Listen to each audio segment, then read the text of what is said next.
Unboxing muna tayo mga kabebang. So, napa-order naman ako. Pero yung isa dyan is pang dito sa trabaho. Kaya, binayaran ako ng alaga ko. Which is good.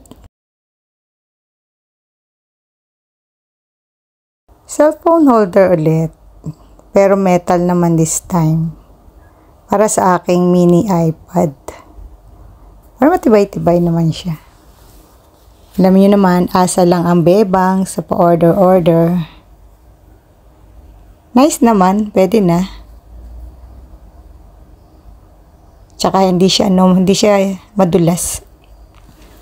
Dumidikit yung ilalim, parang may gumi.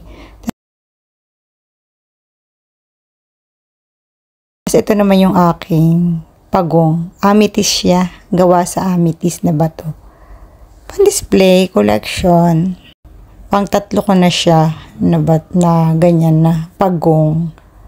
At yung nakabox naman na yan is hand blender. Kasi nasira yung aming hand blender.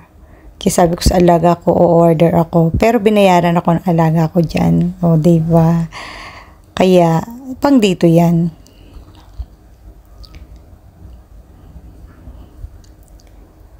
Mukha naman siyang okay. Kasi hindi lang siya yung pang blend. Meron din siyang yung mixer.